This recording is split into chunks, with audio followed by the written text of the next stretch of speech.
Bismillahirrahmanirrahim. Alhamdulillahirabbil alamin wa sallallahu wasallam ala sayyidina Muhammad khatamil anbiya'i wa habibi rabbil alamin. Allahumma shalli wa sallim wa barik ala sayyidina Muhammadin al-fatihi lima ughliq wal khatimi lima sabaq nasiril haqqi bil haqqi wal hadi ila siratikal mustaqim wa ala alihi wa sahbihi haqqa qadrihi wa miqdarihi al-azim. Amma ba'du. Hifdhu asyri ayatin, menghafal 10 ayat yang pertama daripada surah Kahfi. Riwayat menghafal 10 ayat yang terakhir daripada surah berkenaan. Daripada Sayyidina Abi Darda radhiyallahu ta'ala anhu qala, telah bersabda Rasulullah sallallahu alaihi wasallam, man hafidha, barang siapa menghafal 10 ayat yang pertama daripada surah Kahfi, niscaya dia akan terpelihara daripada fitnatid dajjal. Wa fi riwayatin, barang siapa menghafaz 10 ayat yang terakhir daripada surah Kahfi. Wa fi riwayatin min akhiril Kahfi. Apa yang dapat kita pahami daripada hadis? Yang dengan kita minta perlindungan sebanyak tidak kurang daripada 5 kali. Pada tiap kali kita melaksanakan salat 5 waktu, kita minta perlindungan daripada 4 perkara. Semalam Abi sebutkan tidak luput daripada hikmat dan rahasia urutan satu persatu daripada perkara-perkara besar yang kita wajib minta perlindungan dan wajib dengan kita terlindungi daripadanya. Satu, menurut ulama Zahiriyah, terlepas daripada pendapat mereka, secara pasti Nabi kita perintahkan, setelah Nabi kita ingatkan umat yang nanti akan ada azab kubur, Nabi kita senantiasa dan selalu dan tidak pernah meninggalkan minta perlindungan daripada 4 perkara pada tiap melaksanakan sholat. Allahumma inni a'udzubika min adzabi jahannam. 2, min adzabil qabri. 3, wa min fitnatil mahya wal mamat. 4, wa min fitnatil masihid dajjal. Coba kita perhatikan kenapa dengan kita minta perlindungan terlebih dahulu daripada a'udzubika min adzabi jahannam. Di dalam ayat daripada surah Alif Lam Mim Tanzil, lanudhiqannahum minal adzabil adna, kami akan timpakan kepada mereka daripada azab yang kurang, dunal adzabil akbari, bukan azab yang lebih besar. Ulama mengatakan, himpunkan segala derita, himpunkan saja segala azab dan derita, problematikanya, tantangannya, banjirnya, tsunami-nya, TBC-nya, coronanya, AIDS dan lain sebagainya, semua macam penyakit, semua macam musibah, semua macam huru-hara, semua macam tantangan dan problematika hidup, itu masih belum setara dengan minal adzabil adna. Itu masih belum menandingi minal adzabil adna. Jadi kalau tidak setanding dengan al-adzabil adna, dengan azab yang kurang, dengan azab yang sedikit, bagaimana kira-kira dunal adzabil akbari? Dunal adzabil akbari, sebutkan saja semua derita yang ditanggung oleh manusia, oleh segenap makhluk Allah yang hidup di atas permukaan bumi ini, itu tidak akan menandingi al-adzabil akbar. Azab api neraka merupakan dahsyat azab dan siksaan Allah Jalla Jalaluh. Dalam sebuah riwayat, para sahabat kita terkumpul dalam masjid, lagi sedang bersama Sayyidina Rasulullah sallallahu alaihi wasallam. Nabi kita bersabda dengan jumlah bilangan ribuan ramai yang terkumpul, kalau terbuka daripada api neraka itu dalam ukuran seumpama lubang jarum saja, kalian semuanya akan musnah, semuanya akan hangus, hanya dalam ukuran sebesar lubang jarum. Riwayat dalam sebuah hadis, seandainya Allah turunkan, kalau seandainya Allah buka dengan ukuran yang sama, niscayalah dunia kita ini akan hangus. Dahsyatnya seperti apa, atau juga dengan azabnya seperti apa, tidak ada satu pun, tidak ada seorang pun yang mampu untuk menggambarkan seperti apa dahsyat dan juga seperti apa keadaan seksaan azab api neraka. Itu yang pertama. Jadi patut dengan kita pada urutan yang pertama, dengan kita minta perlindungan dengan Allah, agar Allah lindungi kita daripada azab api neraka. Jangan tidak minta perlindungan. Allahumma inni a'udzubika min adzabi jahannam. Kemudian yang kedua, kita di dunia saja kalau berlaku gempa, tsunami, corona, makaroni, korola, apa saja jenis-jenis penyakit itu kan terganggu dan juga teraniaya, betul. Yang walaupun cuma hanya sebentar, tak lebih daripada musim panas, tak lebih daripada dengan seumpama musim sejuk. Macam mana keadaannya kalau pada waktu di musim panas kita pakai baju tebal? Bagaimana kalau pada waktu di musim panas ternyata dengan rumah kita tidak ada kipas dan juga tidak ada aircon? Kalau pada waktu musim sejuk kita tidak punya baju tebal, terseksa dan juga teraniaya, betul. Lama mana azab dan siksaan yang boleh menimpa pada kita di dunia setakat dalam 80-an tahun saja. Azab kubur itu mungkin sampai kepada 1000 tahun, mungkin sampai kepada 10.000 tahun. Sayyidina Rasulullah SAW dan juga dengan para sahabat telah meninggalkan kita hampir tidak kurang daripada dalam 1400 tahun. Apakah kira-kira 1000 tahun ke depan akan kiamat? Tidak ada yang tahu. Siapa yang dapat pastikan? Arkam buat ramalan, semuanya meleset. Tubuhmu yang itu, tubuhmu yang perasaan tadi dulu, tubuhmu yang meneropong pesawat MS-370 dengan guna 2 biji kelapa. Sampai sekarang tak ada yang dapat memprediksi atau mendeteksi. Tak ada seorang pun yang tahu berapa lama nanti kita berada di dalam alam penantian. Di sini saja kalau kita matikan aircon, kita matikan kipas, tutup pintu, tikar, semuanya kita akan kepanasan. Dalam tanda saja kita akan tersiksa. Bagaimana kalau dengan ukuran sesempit kubung, sesempit liang kubur Mohsin, sesempit liang kubur, sempit bang. Satu, pertama sempit, yang kedua gelap, yang ketiga panas, yang keempat ditindih lagi, ditambunkan lagi tanah daripada atas. Kalau sehari dua masih oke lagi, sehari dua pun susah sih sebenarnya. Ini bukan sehari dua, setahun, 2 tahun, 3 tahun, sampai pada hari kebangkitan, sampai nanti dengan kita dikumpulkan di padang mahsyar.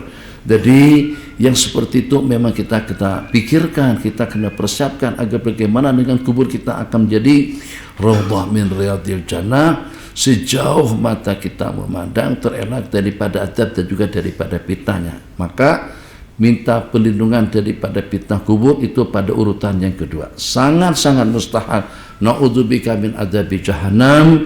Kedua, wa min adzabil qabri, karena dahsyat sungguh azab kubur kalau menimpa kepada seseorang, berarti untuk selama-lamanya fitnatul qabri, satu perkara yang luar biasa. Jadi disebutkan fitnah yang seperti apapun bentuknya, cobaan yang seperti apapun jenisnya, huru-hara yang seperti apapun keadaannya, tetap saja fitnah kubur lebih dahsyat daripada segala-galanya. Lanjut, kemudian berikutnya di antara daripada yang aneh, rangkaian yang ketiga, wa min a'udzubika min adzabil qabri wa min fitnatil mahya wal mamat, min fitnatil mahya wal mamat, daripada huru-hara, daripada fitnah kehidupan dan juga kematian. Jadi fitnatil mahya itu dengan bencananya, itu dengan malapetakanya, itu dengan tsunaminya, itu dengan banjirnya, itu dengan gempa buminya, itu dengan perkelahiannya, itu dengan permusuhannya. Sampai sekarang belum ada lagi kepastian siapa yang bakalan menjadi Perdana Menteri. Kita hidup dalam kerisauan, hidup dalam kebingungan.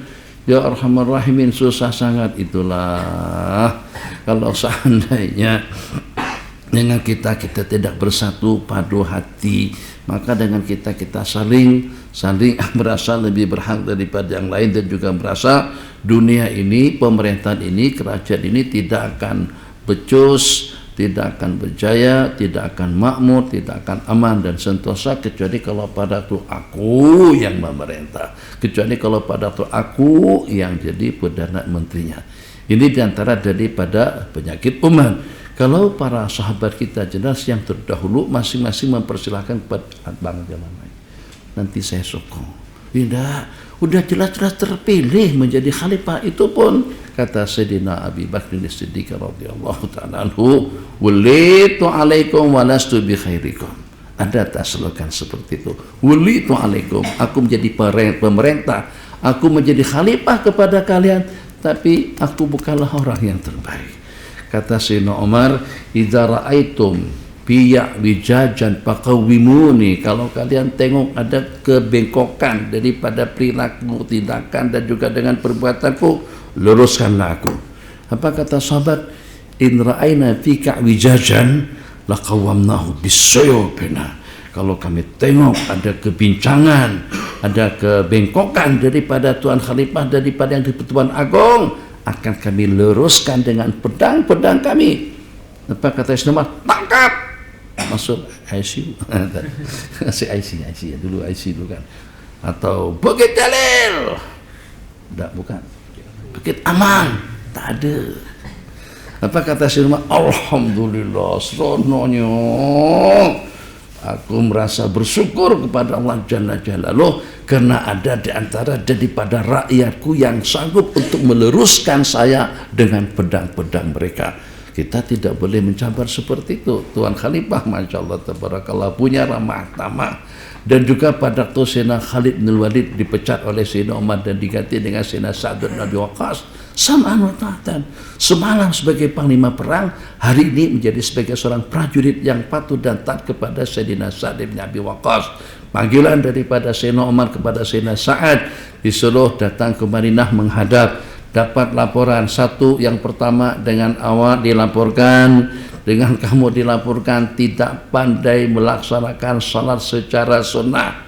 Yang kedua dan yang ketiga. Jadi kata Sayyidina Sa'ad, kalau begitu 3 tuduhan yang dia tuduh kepada saya, maka aku akan doakan dia dengan tiga lantunan doa.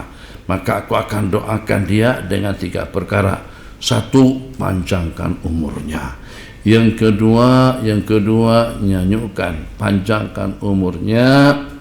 Kedua, arid hulil fitan. Yang ketiga, wa amitu fi qa'didarihi. 1, panjangkan umurnya. Yang kedua, babitkan dia dalam fitnah.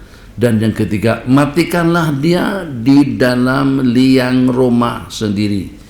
Jadi si laki-laki berkenan itu umur memang relatif panjang sungguh, sehingga sampai dikatakan kening ini menutupi kedua biji mata. Terlampau panjangnya kening menutupi kedua biji mata. Jalan pinggir sana sini, jalan mondar-mandir ke sana dan kemari, yang kadang-kadang tak membeza-bezakan antara orang dengan orang. Ada berjumpa dengan himpunan daripada kaum wanita, tangan pegang sana pegang sini, sentuh sana sentuh sini, sampai orang ramai menyumpah, jalan nih alam cinta betul nih orang. Kenapa begitu? Tangan nyentuh-nyentuh kaum perempuan, nyentuh-nyentuh kaum ibu atau wanita. Jadi kata laki-laki itu pada waktu disumpahi sama orang-orang, asabati da'watu rajulin saleh. Sayyidina Sa'ad di antara daripada sahabat Nabi yang Allah ijabahkan doa permintaan beliau. Jadi apa yang terjadi dengan Sayyidina Sa'ad tadi itu, setelah beliau jelaskan hakikat yang sebenarnya, qala dzalika dhannu bika ya Sa'du, begitulah keyakinan saya dengan Anda, tapi karena dilaporkan maka siap untuk mempertanggungjawabkan segala-galanya. Laki-laki tadi itu meninggal dunia di mana? Meninggal dunia di dalam rumah itu ada terdapat sebuah perigi, masuk ke dalam perigi dan meninggal di sana.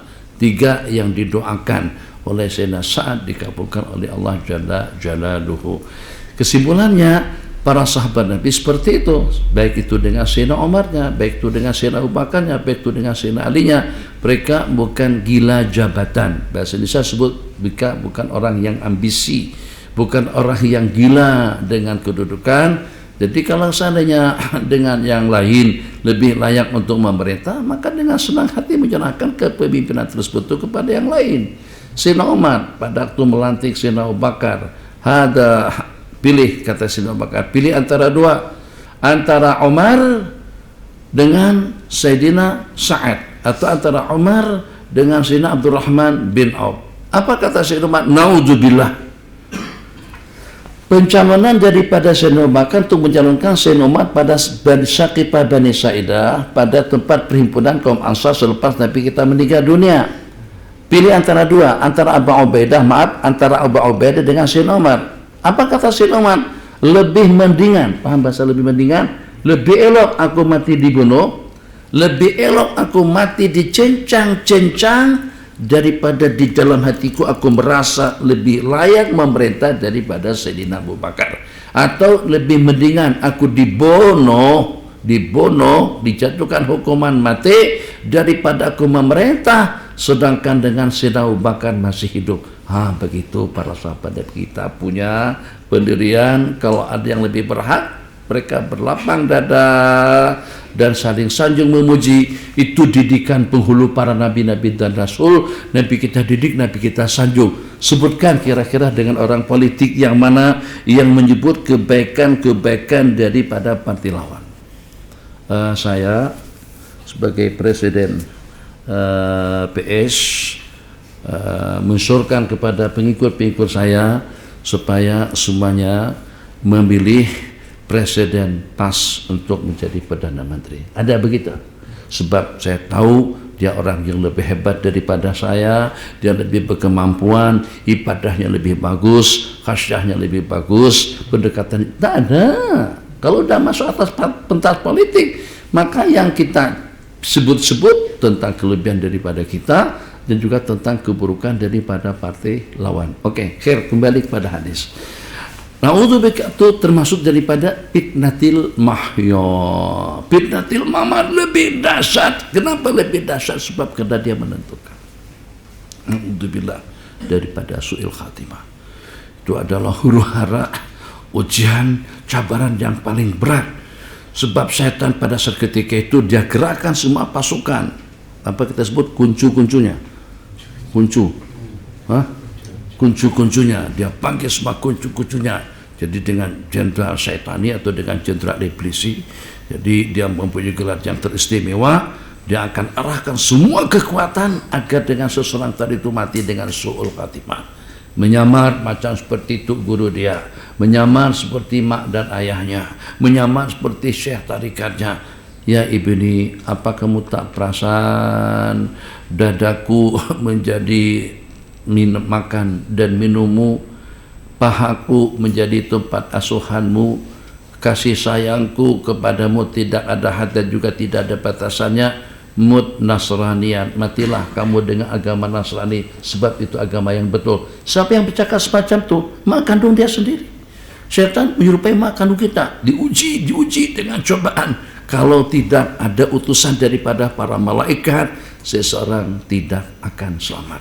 Imam Ahmad teruji pada waktu ditalqin la ilaha illallah, mengelak, melak lagi. Jadi seperti tak mau, seperti tak nak ditalqin oleh murid-murid beliau. Tapi selepas beliau sedar, beliau memberitahukan kenapa tu guru tidak mau ditalqin. Bukan saya tidak mau ditalqin, setan datang daripada kanan kiriku. Setan datang daripada kanan kiriku mengganggu aku agar aku mati dalam su'ul khatimah wa iyadzubillah. Itu makna daripada fitnatil mamat. Fitnah pada masa kematian itu adalah fitnah agar dengan seseorang mati dengan su'ul khatimah. Na'udzubillah. Kumat kamitkan mulut dengan la ilaha illallah, la ilaha illallah, Allah maha pengasih, Allah maha pemurah. Tanamkan keyakinan seperti itu. Kalau mulut kita pada tiap hari tidak kurang daripada mengucap la ilaha illallah 1000 kali, insyaAllah ya arhamar rahimin, anugerahkan kembalilah kalimat itu sebelum kami menghembuskan napas yang terakhir. Bertahun-tahun tak bercakap, tak boleh berbuat apa-apa, tak sedar diri, tidak tahu. Sebelum menghembuskan napas yang terakhir, ternyata mulut mengucap la ilaha illallah, meninggal. Beruntung yang meninggal pada waktu khutbah, yang meninggal pada waktu salat, yang meninggal pada masa berzikir, yang meninggal pada masa tahajud. Cemburu kita dengan sahabat-sahabat kita yang meninggal dunia pada hari Jumat atau juga pada siang harinya, pada malam Jumat atau pada siang harinya, terbebas daripada azab kubur. Cukup terlalu panjang. A'udzubika min adzabi jahannam, pasti nomor 1 sebab dia memang paling dahsyat. Wa min adzabil qabri, karena kita telah masuk di dalam kubur. Wa min fitnatil mahya, kehidupan dalam sepanjang hidup, sepanjang kita hidup. Wal mamat, detik-detik terakhir sebelum kita menghembuskan napas yang terakhir. Terakhir sekali, wa min fitnatil masihid dajjal, fitnah masih dajjal. Jangankan dengan orang yang tak ada iman, yang tak ada yakin, yang lemah keyakinannya, yang punya keyakinan kuat pun akan goncang dengan fitnatil masih dajjal. Kalau tidak ikut dajjal, dajjal punya surga dan neraka. Masuk ke dalam surganya dajjal berarti neraka, sabda Nabi, dan masuk ke dalam nerakanya dajjal itu berarti surga. Dajjal punya pawan, hujan, secara seketika hujan turun. Subur, secara seketika akan jadi subur. Hidup, secara seketika jadi hidup. Setan dapat setan dajjal dapat menghidupkan dan juga dapat mematikan. Dan yang paling berkesan atau yang paling menggiurkan, yang paling menakutkan, kalau dengan seseorang yang dajjal suruh beriman dan percaya kepadanya, ternyata orang tadi itu tidak mau ikut, semua harta kekayaannya akan pergi. Tak macam mana kuasa Allah pada seketika itu. Duitnya, hartanya akan berterbangan pergi, emasnya pergi, keretanya berjalan, semuanya berjalan dengan kudrat ilahi mengikuti Al-Masih Dajjal. Jadi bengkrat gara-gara karena dia tidak ikut. Itu leluasanya yang sehingga semuanya mengatakan anta rabbuna, kau adalah sang pencipta kami, kepada Dajjal alaihi la'nah. Tapi kenapa dengan fitnah Dajjal yang sudah dahsyat itu ternyata Nabi kita letakkan pada urutan yang keempat? Sebab karena tidak semua umatku akan berjumpa dengan Ad-Dajjal. Tapi kita bersabda, kalau Allah utus Dajjal sedangkan aku masih hidup, fa ana hajijuhu dunakum, aku yang akan mendebat, aku yang akan menahan, atau yang akan menghalangnya, yang akan mencabarnya. Tapi kalau pada waktu aku sudah tidak ada, maka masing-masing daripada kamu harus membebaskan, menyelamatkan dirinya daripada fitnatil masih dajjal. Dikatakan orang-orang yang beriman dengan dajjal, pengikut-pengikut dajjal, dan juga seperti kita sekarang diambang detik-detik waktu yang dengan hiburannya, musiknya, kehidupannya, masyarakatnya memang menanti-nantikan kehadiran daripada Al-Masih Dajjal. Man lam yu'min bihi, orang yang tidak berjumpa dengan Dajjal di dunia, amana bihi fi qabri, dia akan beriman dengan Dajjal di dalam kuburnya. Ini juga merupakan fitnah yang paling dahsyat. Tapi pada urutan yang keempat, kembali nyata sedahsyat itu yang mampu bahasa kita sederhanakan, fitnatul masih dajjal mampu untuk memurtadkan seseorang. Oke, corona buat manusia jadi murtad? Tak ada. Buat kita jadi sakit? Iya. Sebab dengan corona kita jadi terancam? Betul. Sebab karena dengan corona membuat seorang boleh mati? Iya, benar. Yang dikoronakan, yang dipositifkan boleh jadi seperti itu. Tapi mampu tak corona untuk memurtadkan orang-orang Islam? Tidak mampu. Membuat manusia jadi samsing dan juga jadi kafir? Tidak mampu. Dajjal mampu. Kalau 10 ayat yang pertama daripada surah Kahfi itu kalau kita hafal, kita akan terelak daripada fitnatil masih dajjal. Tak bolehkah 10 ayat itu jadi penangkal dan penangkis kita daripada corona? Ada juga keyakinan seperti itu di dalam hati kita. Sehingga pada waktu kita membaca alhamdulillahilladzi anzala ala 'abdihil kitaba wa lam yaj'al lahu iwaja qayyiman liyunzira ba'san shadidan min ladunhu wa yubashshiral mu'minina alladzina ya'maluna shalihati anna lahum ajran hasana makisir, sampai pada 10 ayat yang pertama. Hafal 10 ayat yang pertama, Nabi kita bersabda, kamu akan terelak daripada Al-Masih Dajjal, fitnatil Masih Dajjal yang paling dahsyat daripada sejumlah sekian fitnah. Tidak ada fitnah di sepanjang kehidupan kita di dunia yang lebih dahsyat daripada fitnatil Masih Dajjal. Kita boleh tertangkap dan juga boleh selamat dengan 10 ayat yang pertama. Maknanya insya Allah amalkan, kita tidak akan terkesan dengan banjir, kita tidak akan terkesan dengan gempa, kita tidak akan jadi sasaran dengan musibah-musibah besar, kecuali kalau ada ketentuan takdir. Jangan salah paham. Jadi baca bismillahirrahmanirrahim, la yadurru ma'asmi syai'un fil ardi wala bis sama'i wa huwas sami'un alim. Baca surah Kahfi, baca surah Waqi'ah, baca hizib menghizib, baca penangkal Allah antara bila ila ila anta alaika tawakkaltu antara rabbul arsyil azim, baca sampai habis. Jadikan amalan rutin, amalan harian kita, akan terselamat harta, rumah tangga dan juga dengan keluarganya. Itu kalau tidak ada ketentuan takdir mubram. Kalau ada ketentuan takdir, kamu baca apapun, kamu baca segala-galanya pun tetap juga kita akan mati. Kalau tidak ada yang mati. Nah, ya kan? Orang yang baca Yasin 3 kali pada malam nisfu Syaban, aktanya akan terelak daripada kematian. Tapi kalau ada ketentuannya mati pada tahun itu, baca Yasin kah, baca surah Al-Ankabut kah, baca surah Kahfi kah, baca surah Baqarah kah, baca surah Al-Fil kah, semua sudah dia baca, tetap tidak akan mungkin terelak daripada kematian, karena itu ada takdir.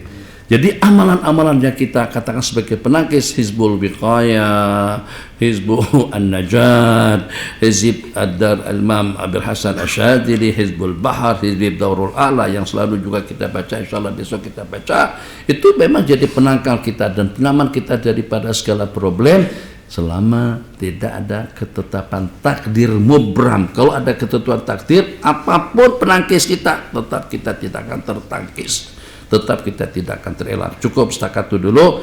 Jadi supaya jangan sampai keluh resah berlebihan, sampai ketakutan di masjid, takut, aku ini tak pandai jaga kalian kak, pada waktu kamu berada di rumahku, aku jaga awak pada waktu kamu dilahirkan, perasaan tak laluan yang sempit. Tapi ya pikir, cuman tak pikir disebut-sebut macam tuh, cemana kita selamat? Terong tuh, kalau tidak lebih besar daripada kereta, kereta akan hancur. Begitu kan? Dia disebut ukuran ketinggiannya berapa, kelebarannya berapa. Ternyata terong yang ukurannya tidak lebih daripada nampak sena penghubung antara Masjid Azhar dengan Masjid Zainal Hussein. Perasaan terong yang di situ tuh. Solo lori masuk situ hancur lorinya. Oke.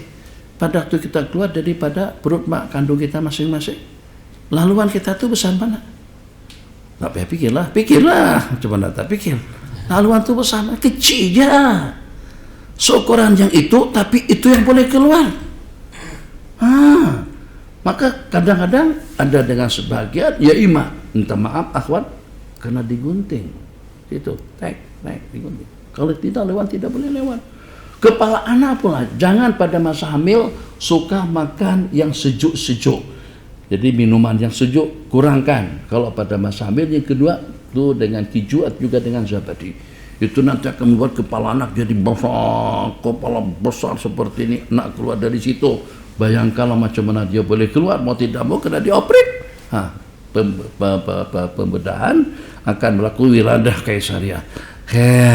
Sepanjang Anda berada di situ, tak lemas ya. Mana kita boleh hidup di dalam rahim ibu? Macam mana kita boleh keluar dengan selamat? Macam mana kita pula tahu laluan jalan untuk keluar? Mungkin sudah kita keluar ke atas, tak lewat keluar melalui hidung, keluar melalui mulut. Itu aku yang punya kerja, aku yang memelihara kalian pada saat ketika itu. Kenapa kalian tidak aman dengan aku, tidak merasa aman pada waktu berada di rumahku? Bismillahirrahmanirrahim. Jadi ini juga tersenarai daripada penangkal vaksinisasi syariaci, itu baca hafal 10 ayat yang pertama daripada surah Kahfi, seyakin-yakinnya Anda akan terelak daripada cakitan corona. Bismillahirrahmanirrahim. Syuhudu al-khati'ati wa karahatuha, menyaksikan dosa dan membencinya. Naam, bismillahirrahmanirrahim. Kita baca 8 hadis.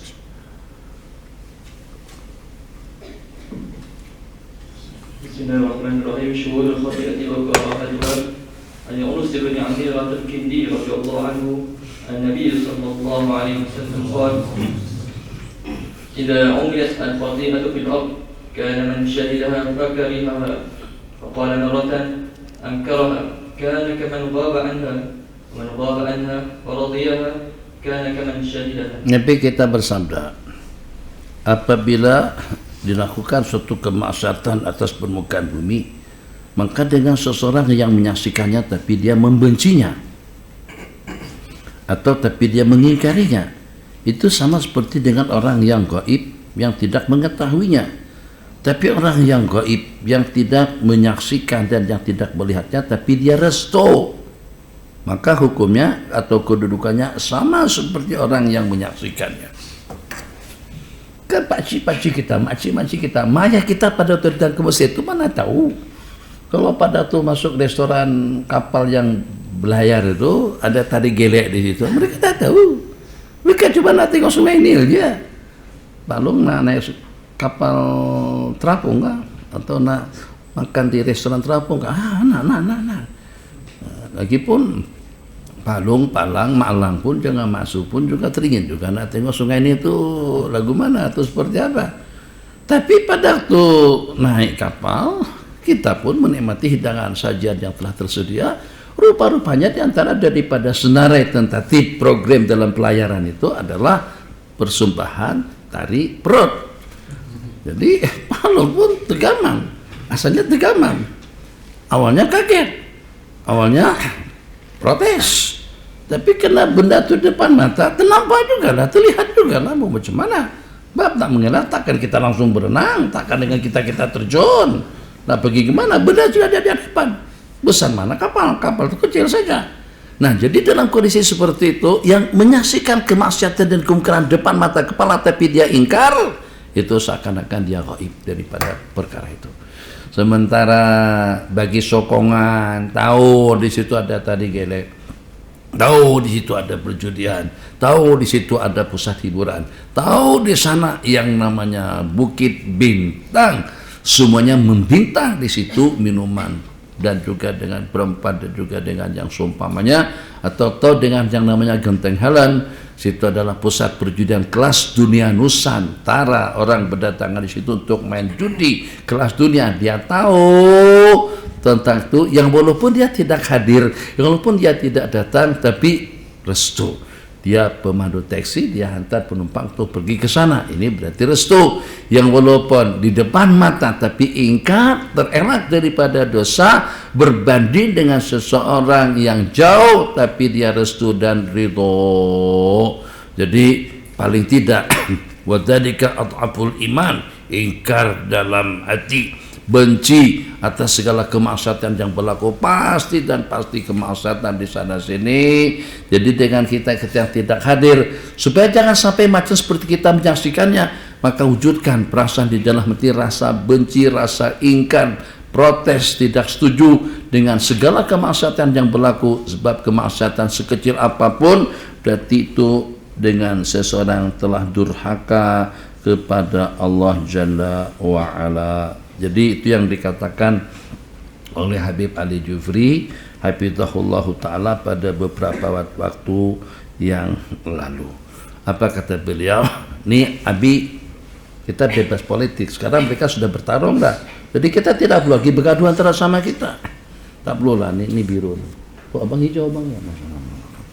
Oh orange saya. Kita sini netral dulu.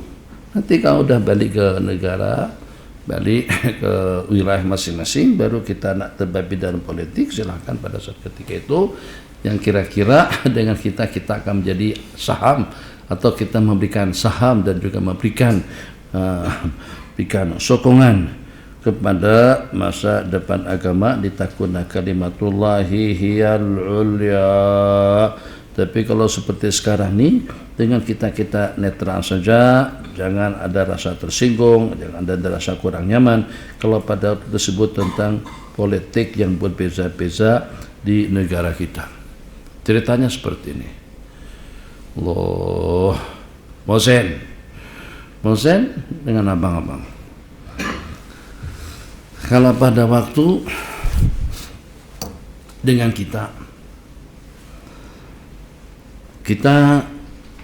dengan salah seorang sahabat, dia Masya Allah tabarakallah baik sungguh dengan kita. Dia bantu kita, dia tolong kita, dia sanjung kita, dia puji kita, dia sayangi kita.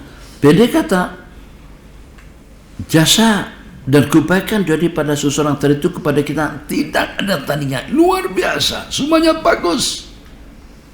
Tapi dia tidak suka dengan mak ayah kita. Tapi dia tidak suka dengan mak ayah awak. Kita boleh sayangkan dia tak? Jawab secara jujur. Dia baik, penyantun, penyayang, bersih, bijak, ramah, dermawan. Tapi dia tak suka dengan mak ayah kita. Kira-kira kita boleh mencintainya tak? Boleh sayang tak? Jujur bang. Boleh Sen. Sen paham dah Sen. Jadi orang tadi itu baik sangat, tapi dia tak suka dengan Abi dengan Mama. Dia marah sungguh sama Abi dan juga dengan Mama. Enggak apa, Muslim boleh sayang enggak sama orang tuh? Nah, mesin yang kecil itu bilang tak boleh. Kalau ada orang tak sayang dengan mak dan ayahku, susah, sulit, takkan mungkin dengan kita akan mencintainya. Sekarang bukan tak sayang dengan mak dan ayah kita, bukan setakat membenci kepada mak dan ayah kita, tapi justru dia durhaka dan kufur kepada sang pencipta kita. Terus ada sokong. Makanya tadi dia katakan bebas politik dulu. Ini bahasa rasional. Paham apa yang maksud? Yang Abi maksud? Mungkinkah kira-kira dengan kita menyokong seseorang yang kalau pada waktu dia membenci mak ayah kita saja kita tidak akan sokong dia? Bagaimana kalau sampai dengan dia syirik, kufur kepada sang pencipta kita semuanya? Itulah calon daripada orang kafir. Gimana tegama kamu sokong dia? Dia bukan cuma durhaka kepada mak dan ayahmu, dia durhaka dengan Allah. Allah siapa? Allah sang pencipta kita semuanya. Bismillahirrahmanirrahim. Hamdah politik dah beda. Sudah pangkah dah tuh. Habis dah ceritanya. Kalau tidak masalah juga. Qala atiha ba'iran. Nabi kita kata, kasihkan dia satu ekor unta. Bismillahirrahmanirrahim. An Aisyah radhiyallahu taala anha.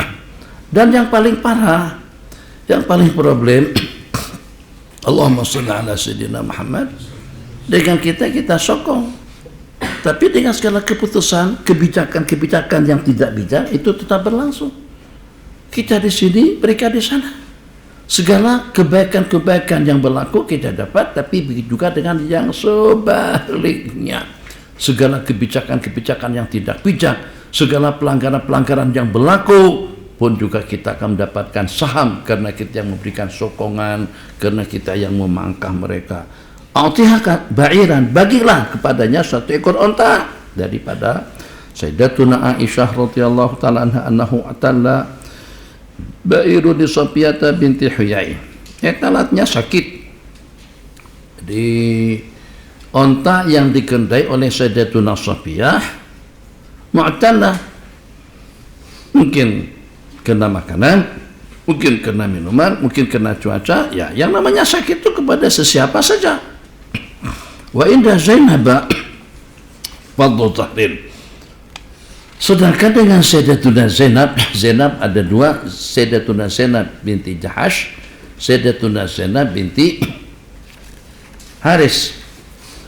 Sedangkan dengan Sayyidatuna Zainab mempunyai fadlu tahrim, mempunyai tunggangan lebih. Biasalah, istri kita yang ini punya dua kereta, yang satu punya satu kereta. Pada masa sama-sama pergi ke Siwa, tak jadi saya pergi ke Siwa. Tak ada. Nanti supaya kalau pergi semuanya mau diborong, mungkin nanti kita tak kesini lagi. Nah, biar nanti ke depan kita ke Siwa, depan sekian dari ke puncak gunung tuh, Tursina. Berikutnya baca hadis je. Bismillahirrahmanirrahim. Oke, bagus. Pada masa kita rela, wajar-wajar saja kalau ternyata kereta kita mogok. Oke, kita menumpanglah dengan kereta kawan. Teman kita, masyaallah tabarakallah, punya kendaraan lebih selesa dan juga dengan kursinya kosong. Dah kita menumpanglah, begitulah yang terjadi. Kendaraan Sayyidatuna Safiyah binti Huyai i'tal, sakit. Sedangkan Sayyidatuna Zainab punya tunggangan lebih. Maka Rasulullah SAW di Zainab, Nabi kita berkata kepada Sayyidatuna Zainab, a'tiha ba'iran, bagikanlah unta kamu yang lebih itu kepada Zainab. Maaf, bagikanlah unta kamu yang lebih itu kepada Safiyah, kepada Sayyidatuna Safiyah. Faqalat, ini cemburu tuh dengan siapa-siapa pun ada. Jadi kata Sayyidatuna Zainab, saya disuruh bagi unta untuk wanita Yahudi itu. Kan Sayyidatuna Safiyah binti Huyai bin Akhtab. Huyai bin Akhtab adalah merupakan ketua penghulu daripada orang Yahudi. Sayyidatuna Safiyah daripada keturunan Nabiullah Harun alaihissalam. Saya disuruh untuk bagikan onta saya kepada perempuan Yahudi itu. Biasalah. Qala a'tidatilka al-Yahudiyah. Nabi kita punya marah sepanjang Dzulhijjah, Muharram dan sebagian daripada bulan Syawal. Nabi kita tidak tegur Sayyidatuna Zainab radhiyallahu taala anil jami'. Kata Sayyidatuna Aisyah, ya Rasulullah, hak yang pendek itu, hak yang rendah juga nih lebih cantik, lebih seksi, lebih mempesona. Cemana? Hanya isyarat begitu saja. Bisa. Artinya pendek. Sayyidatuna Safiyah cantik. Bahkan Sayyidatuna Aisyah sendiri yang bercerita. Pada masa Sayyidatuna Safiyah datang menjumpai baginda, minta bantu agar dibebaskan daripada perbudakan beliau, boleh ditawan dan dijadikan sebagai hamba sahaya. Yang pada waktu itu Sayyidatuna Safiyah jatuh kepada Sayyidina Dihyatul Kalbi. Sahabat urus punya urus, minta negosiasi dengan Sayyidina Dihya agar Sayyidina Dihya menerima yang lain, dan Sayyidatuna Safiyah diberikan kepada baginda. Pada itu dengan Sayyidatuna Safiyah, riwayat juga dengan Sayyidatuna Juwairiyah, meminta agar Nabi kita bantu untuk membebaskan diri beliau karena beliau sudah dijadikan sebagai hamba sahaya. Kata Sayyidatuna Aisyah, selepas saya tengok dia, aku berperasaan, aku berpandangan itu bakalan akan Nabi kita pilih untuk menjadi, atau akan Nabi kita senaraikan sebagai salah seorang daripada istri beliau. Tebakan, paham bahasa tebakan? Dugaan daripada Sayyidatuna Aisyah tadi itu betul. Apa sabda Nabi Safiyah? Bagaimana kalau aku tawarkan kepada kamu dengan tawaran yang lebih baik? Aku bebaskan kamu dan pada masa yang sama aku akan menikahimu. Siapa yang tidak mau dengan Sayyidina Rasulullah Sallallahu Alaihi Wasallam? Nabi kita pernah mendoakan agar orang yang pernah menjadi istri Nabi dan dengan seseorang yang pernah menjadi menantu kepada beliau, pak mertua, mak mertua, dan juga yang menjadi kepada istri beliau, Nabi kita pernah berdoa agar bersama beliau nanti di dalam surga. Doa begitu pasti dan pasti itu mustajab. Inginkah aku tawarkan yang lebih istimewa? Aku bebaskan kamu, tapi tebusan pembebasanmu itu adalah sebagai mas kawinmu. Maksudnya selepas dibebaskan aku akan menikahimu. Mendapatkan restu secara seketika daripada Sayyidatuna Safiyah radhiyallahu taala anha.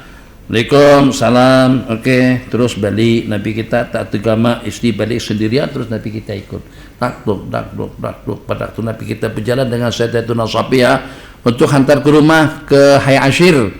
Kan kita sini ada istilah musyrib. Nabi kita jadi musyrib.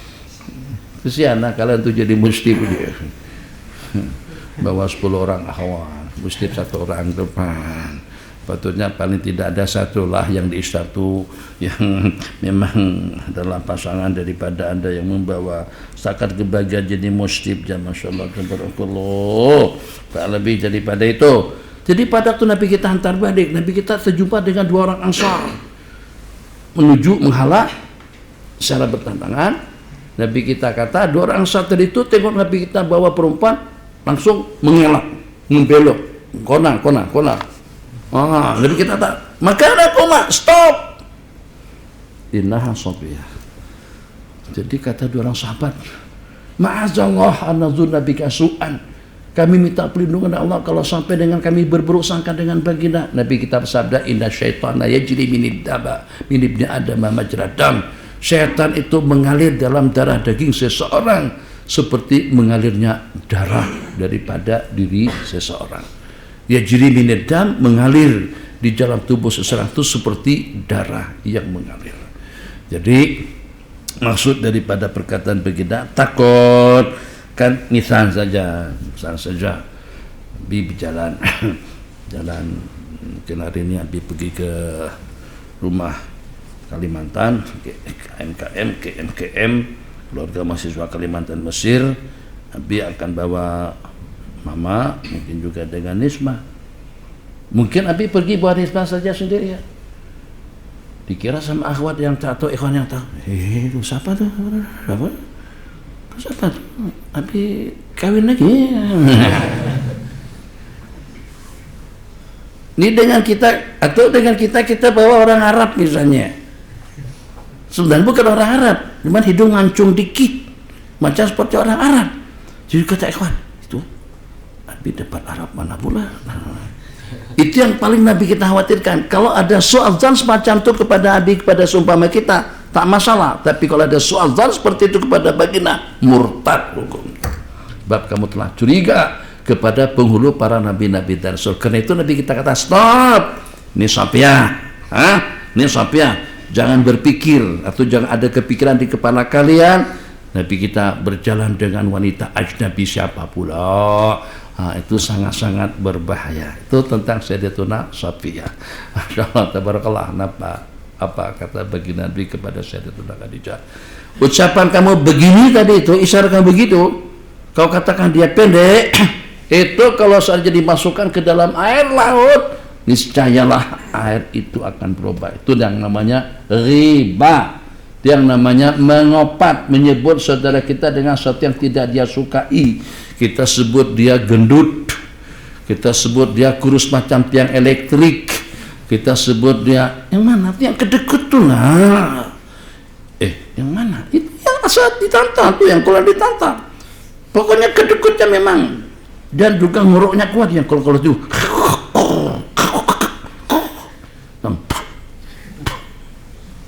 Tuh riba. Riba yang semacam tuh kotornya, jeleknya, joroknya, necisnya tuh kalau dimasukkan ke dalam air laut, niscayalah air itu akan berubah. Jadi baginda mengambil berat betul ucapan yang semacam tadi daripada Sayyidatuna Zainab, yang walaupun itu benar memang beliau daripada asal keturunan Yahudi. Tilkal Yahudiyah, saya disuruh bagi unta itu kepada perempuan Yahudi itu.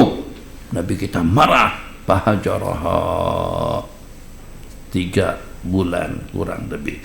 Al-ghulamul ladzi qatalahu al-Khadiru, 10 menit budak yang telah dibunuh oleh Nabiullah Khidir alaihissalam. Naam. Al-ghulam alladzi qatalahu al-Khadir an Ubay bin Ka'ab radhiyallahu anhu qala Rasulullah sallallahu alaihi wasallam al-ghulam alladzi qatalahu al-Khadir tubi'a kafiran walau 'asha al-haqa abawaihi tughyanan wa kufra. Riwayat. Qala na'am. Fi riwayat absara al-Khadir ghulaman yal'amu asbiyan fatanawala ra'sahu faqala'ahu faqala Musa aqatalta nafsan zakiyyah. Kan di kalangan kita ini ada yang sudah kawin kan? Ada yang sudah punya anak kan? Jadi pada waktu dia datang ke majelis ini ikut pengajian, mak bawa anaknya ke pengajian. Terus anak tadi pada masa bermain di dekat lift situ, main depan lift atau main di depan simpang dengan bapak atau dengan siapa, dengan guard, dengan security kita di bawah. Kita turun daripada pengajian, kita angkat langsung kita patahkan kepalanya. Kira-kira kita boleh diam dah? Ini anak lagi sedang rame-ramenya. Masyaallah tabarakallah, nyanyi. Oke, sepon kayu daunnya rimbun, lebat buahnya serta bunganya, walaupun hidup 1000 tahun, kalau tak sembahyang kambing namanya. Walaupun hidup 1000 tahun, kalau tak sembahyang lembu namanya. Begitu dia buat persembahan lagu seperti itu. Bila Israel kata yang satu, begitu dinyanyikan bila Israel tetamu angin, langsung kita angkat budak tadi itu pada masa 3-4 tahunan, prak, kita patahkan kepalanya. Itulah yang dilakukan oleh Nabiullah Khidir alaihissalam. Bagaimana Nabiullah Musa boleh senyap? Akatal tanafsan zakiyatan bighairi nafsin, kau bunuh jiwa raga yang suci tanpa ada kesalahan. Dikata Nabiullah Khidir alaihissalam, hadza firaqu baini wa bainik sunnabiuka bi ta'wili ma lam tastati' alaihi sabra. Ini detik-detik masa perpisahan kita. Aku akan jelaskan satu persatu daripada perkara-perkara yang Anda tidak sanggup dengan saya. Jadi Nabi kita bersabda, ulam budak yang dibunuh, yang dipatahkan kepalanya oleh Nabiullah Khidir, itu memang telah Allah tabiatkan sebagai seorang kafir. Tabiat kafir Allah ciptakan akan menjadi seorang kafir yang kalau seandainya dia hidup itu akan menyusahkan kedua ibu bapanya dengan kediktaturan dan juga dengan kekufurannya, dengan kedegilan dan juga dengan kekufurannya. Riwayat Nabiullah Khidir melihat seorang budak yang sedang bermain dengan kawan-kawannya, fatanawala rasahu, beliau pegang kepalanya, langsung beliau cabut. Kalau cabut, budak senang, bukan senang, kecil. Kekuatan budak kecil, usia 2-3 tahun, itu kuat mana, mampu apa? Kalau dibandingkan dengan Hogen misalnya, Rick Martil, atau Tyson, senang saya kalau dia nak pegang kepala, turunkan badan, tolak kepala, copot, cabut, mati secara seketika. Faqala Musa, aqatalta nafsan zakiyatan, kau bunuh jiwa raga yang suci. Begitulah ceritanya. Jadi diingat, ini disalahpahami oleh sebagian, sehingga dia tidak mau diprotes. Dia pakai celana pendek, dia masuk ke masjid dengan tidak menutup aurat, dia mencemari, mencerobohi ketentuan hukum akam. Pada waktu ditanya atau pada waktu diprotes, jangan. Kamu tak boleh protes. Kamu jangan pandang zahirnya. Itu majzub, itu wali majzub, itu wilayah wali Allah Jalla Jalaluh. Apa kamu tak perasan antara Nabiullah Khidir dengan Nabi? Iya, saya perasan. Saya tahu cerita tentang Nabiullah Khidir dengan Nabiullah Musa. Tapi itu antara Nabi dengan Nabi. Anda awak bukan Nabiullah Khidir. Nabi ceramah di masjid yang ada di Raja ujungnya tuh, masjid di Raja, itukah ada sebutan seperti itu? Ada 2 tempat di KL, ada di kawasan Pokelang atau kawasan Pokelang.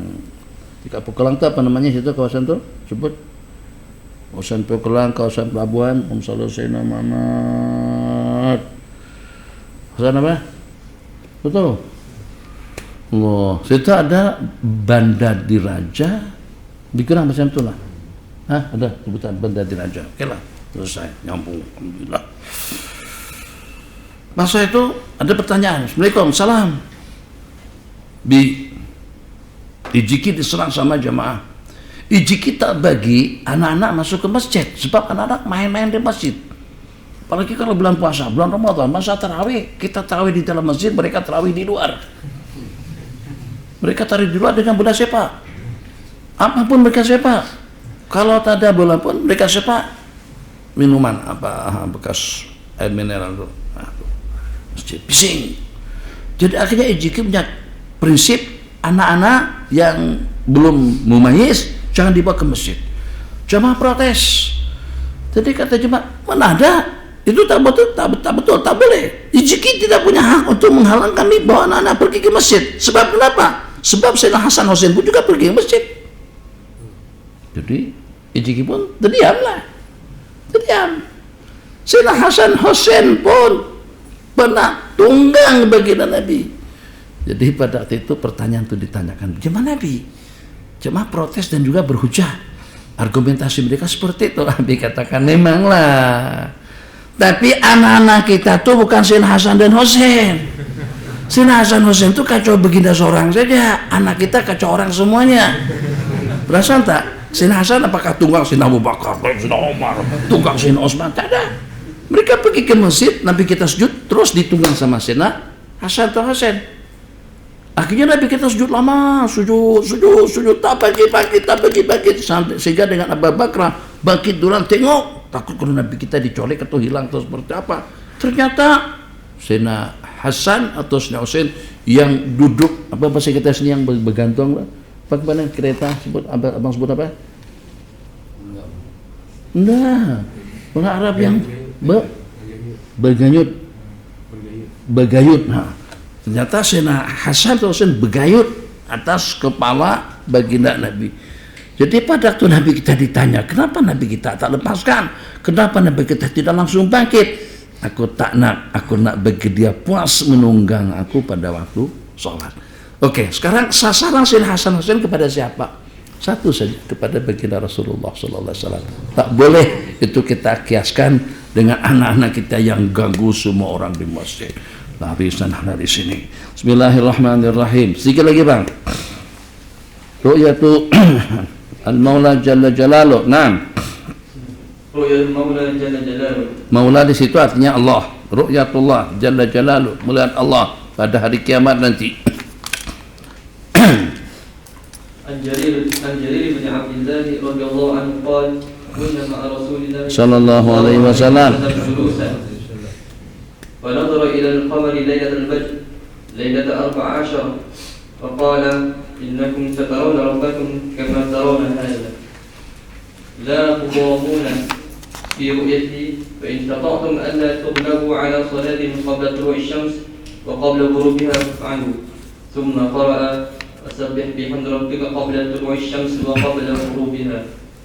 Sayyidina Jarir ibn Abdillah al-Bujali di sini adalah di antara daripada sahabat yang mendapatkan suatu kemuliaan, mendapatkan satu penghormatan dan penghargaan daripada Sayyidina Umar. Beliau katakan Sayyidina Jarir ibn Abdillah al-Bujali ini adalah Yusufu hadil ummah, sama seperti dengan Sayyidina Dihyatul Kalbi yang kadang-kadang, bukan kadang-kadang, dari masa ke semasa malaikat Jibril akan menyerupai beliau pada waktu datang menjumpai baginda Nabi. Kami lagi sedang duduk bersama Rasulullah sallallahu alaihi wasallam, tiba-tiba Nabi kita melihat kepada bulan purnama malam ke-14. Sebut bulan purnama itu berarti pada malam yang ke-14. Katanya luar biasa terang benderangnya bulan purnama. Jadi kata yang satu, lebih-lebih lagi kalau pada malam 14. Apa tuh? Lebih-lebih lagi terang benderangnya kalau pada malam 14. Memang malam bulan pertama itu malam 14 lah. Tak perlulah disebut lebih-lebih lagi. Qala innakum sataruna rabbakum. Masa Nabi kita memandang pada bulan purnama tadi itu, sebut bulan purnama berarti pada malam yang ke-14. Jadi jangan sampai dengan kita pada waktu disebut bulan purnama itu malam keberapa tuh? 13 kah? 17 kah? Sebut bulan purnama confirm dan pasti malam yang ke-14. Nah, jadi jangan seperti yang kemarin itu. Itu pun kata Pak Long belum berudu lagi. Kalau Pak Long berudu tentu bacaan Pak Long lebih lama. Innakum sataruna rabbakum. Kalian akan melihat zat Allah Jalla Jalaluh sebagaimana kalian menyaksikan bulan purnama ini. La tudamuna, sedikit pun tidak tergugat dan tidak terganggu pada waktu kalian menyaksikannya. Penistatatum, ini diantara daripada asbab agar dengan kita Allah karuniakan memandang Allah nanti pada hari kiamat. Wujuhu yawma idzin nadhirah, wujuh muka-muka pada saat ketika itu akan memandang dengan ceria. Ila rabbiha nadhirah. Balik saja bang, kita yang huduh nih tambah ceria, kita ada cantik dah, tambah ceria, tambah lawa, tambah handsome. Sampai istri kita tertanya-tanya, betul ya abang nih? Abang suamiku ya? Iya, habis siapa lagi? Suami awak lah. Lawaknya. Jadi kalau dengan kita melihat muka orang yang cantik, apakah kita akan jadi cantik bang? Tidak ada. Kita tengok muka orang, kita tengok orang-orang Eropa, kita tengok orang-orang Prancis, tengok orang-orang Arab. Apakah kalau pada waktu kita tengok muka orang Arab yang mancung sehingga itu kita jadi mancung? Dah. Tengok orang yang putih sehingga kita langsung jadi putih. Tengok orang yang lawa sehingga kehuduhan daripada kita itu hilang. Tak ada. Tapi hari kiamat pada waktu memandang zat Allah, kita akan berubah menjadi lawa, berseri-seri, ceria, cantik kita dan bagus, mempesona sampai istri tertanya-tanya, abang balik daripada mana saja. Jadi yang kita pandang zat Allah, kita akan mendapatkan ibasan kecantikan al-jamal daripada Allah Subhanahu wa taala. Nabi kita bersabda, kalau kalian mampu jangan sampai terkalahkan dengan 2 detik waktu sebelum terbenam matahari, waktu sebelum terbit matahari. Qala faf'alu, sebelum tergelam matahari jangan sampai salat asar belum kita laksanakan, sebelum terbit matahari jangan sampai salat subuh tidak kita lakukan. Jadi diantara daripada asbab ru'yatullah menjaga 2 waktu salat. Nabi kita bersabda, man shalla al-baradaini, barang siapa melaksanakan 2 salat di waktu sejuk, niscayalah dia akan masuk surga. Al-baradaini, salat subuh dan juga dengan salat asarnya. Usaha semampu-mampunya agar jangan sampai tidak berjamaah, agar jangan sampai tidak berjamaah pada waktu subuh dan asar. Itulah as-salatul wusta. Bismillahirrahmanirrahim. Summa qara'a wa sabbih bihamdi rabbika, dan bertasbihlah. Sabbih itu dengan makna sembahyanglah kamu sebelum terbit matahari dan juga sebelum terbenamnya. Al-jannatu wa naru, hadisnya panjang, kita melangkah, nanti kita ulang balik besok pagi. Daripada Sayyidatuna Ummu Salamah radhiyallahu taala anha, istri baginda Rasulullah sallallahu alaihi wasallam, tentang memberontak keluar, demonstrasi, revolusi, reformasi, bahasa-bahasa seumpamanya. Jadi Abi katakan, kamu jangan pro politik dulu, kalau tidak susah untuk baca hadis. Kalau sudah ada politik di sini, kebenaran akan kita tolak. Tapi kalau pada waktu politik kita ketepikan dulu, kebenaran akan mengatur bagaimana cara kita akan bertindak, bagaimana kita akan berbuat. Jadi kita netral dulu, kalau tidak nanti susah. Karena Nabi kita telah bersabda, satakunu alaikum a'immatun, akan ada nanti dengan pemimpin-pemimpin kalian.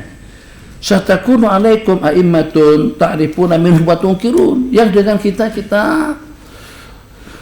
mengenal, dan juga dengan keadaan yang sebaliknya.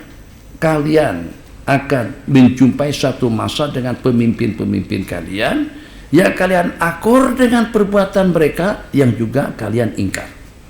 Ta'rifun, kita tahu itu betul, itu benar, itu adil, itu bijak.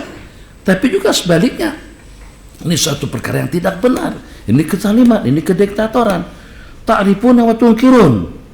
Maka pada seketika itu, sesiapa yang ingkar dengan lisannya, berarti dia bebas. Barang siapa ingkar dalamnya, kita tidak setuju dengan perbuatan atau dengan keputusan seperti itu dia terselamat. Wa man karya biqalbi fakasalim. Walakin problemnya, musibahnya, yang restu dan ridha atas kediktatoran dan kezaliman daripada mereka. Begitu katakan, nanti kamu akan berhadapan dengan pemimpin-pemimpin negara, pemimpin-pemimpin dunia, pemimpin-pemimpin kamu sendiri yang kau tahu dan juga yang kita tidak tahu. Alladzi ta'rifun, kebenarannya, kebijakannya, kebaikannya, dan juga pada masa yang sama kamu tahu itu satu perkara yang tidak betul, itu satu perkara yang zalim, itu satu perkara yang diktator. Itu tungkirun.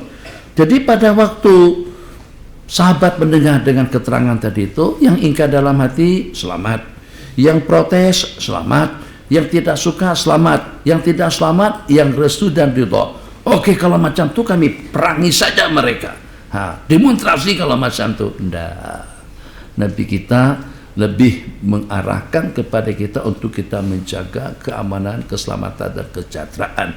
Kezaliman, kediktatoran daripada mereka tanggung, tapi dengan kita tidak boleh beraksi secara kekerasan. Qila ya Rasul, ala nuqatilahum. Oke, kalau macam itu kami berontak sajalah, kami revolusi, kami serang mereka. Apalah nuqatiluhum, naqtuluhum.